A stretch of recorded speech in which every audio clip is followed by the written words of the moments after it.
Ever since the Bank of England was established maybe 200 years earlier, London was the financial capital of the world. And the ruling currency in the world was the British sterling pound. His Majesty the sterling pound. But now at Bretton Woods something strange happens.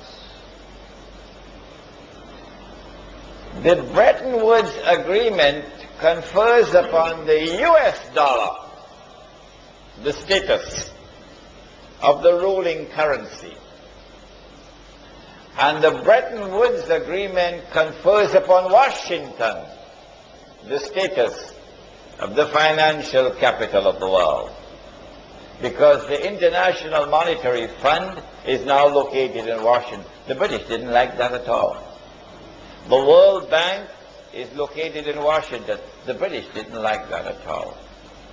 So here is the second tangible evidence that Britain has now conceded and the United States has now taken over as the ruling power in the world. And then came a third and even more dramatic evidence.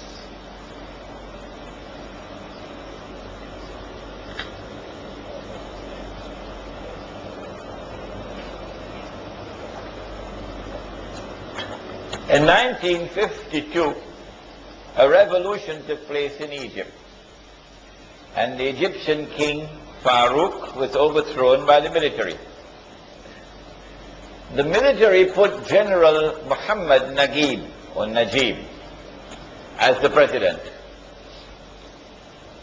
But he was like a figurehead really, because there were a group of officers who really controlled the thing. Muhammad Najib remained as the president from 1952 until 1956. But in 1955, there was a very important conference of Asian and African states which took place in a city in Indonesia. Which one? Bandung. I was in Bandung 2 weeks ago.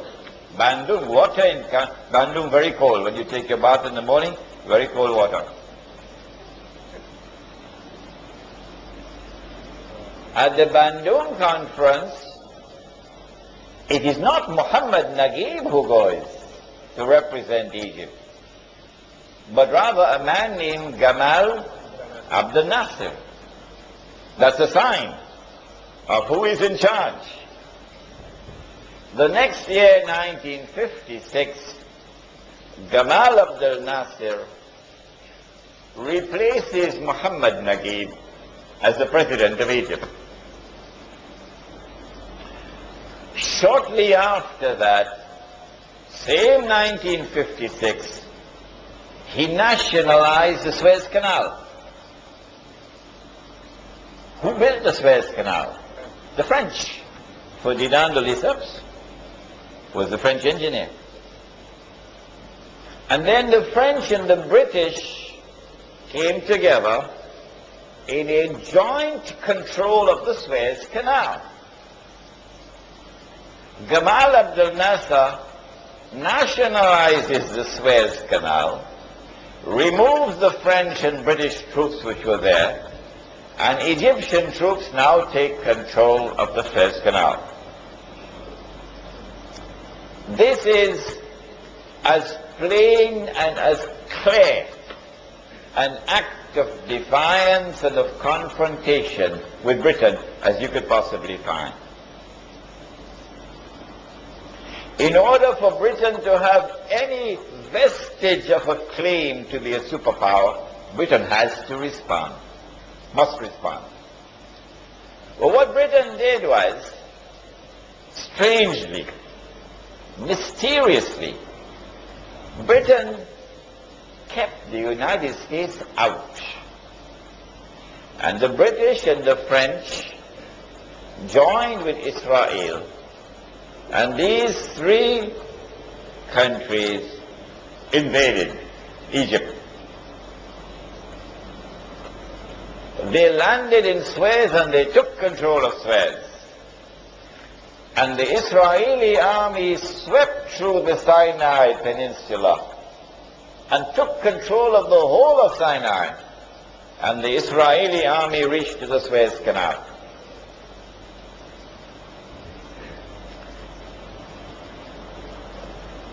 General Dwight Eisenhower said, "No, I will not allow this. Go back." Can you tell Britain that?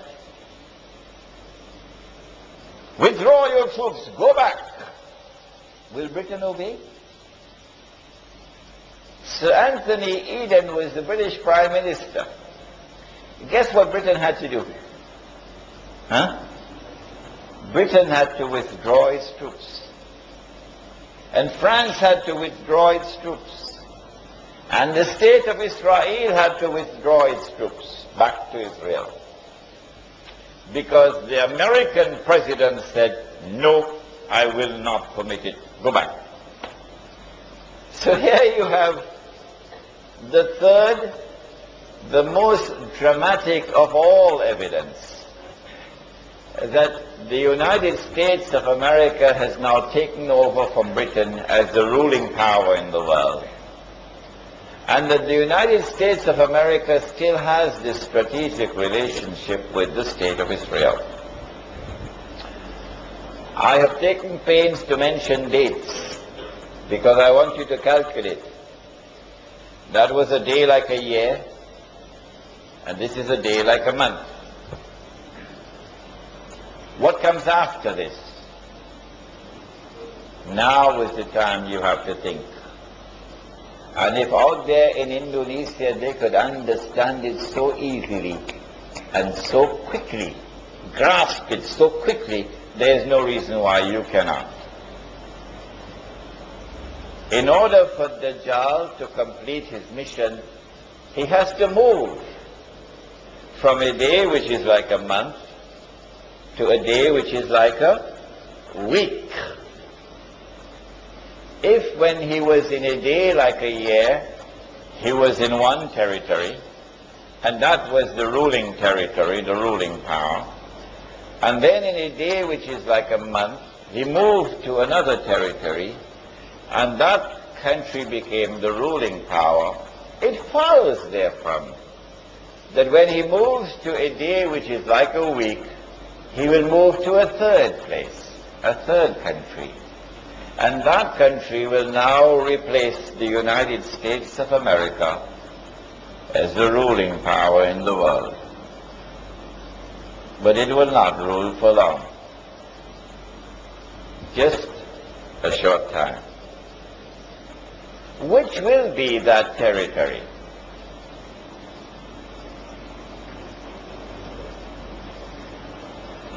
China?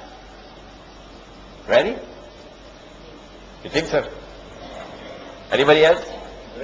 Israel, of course.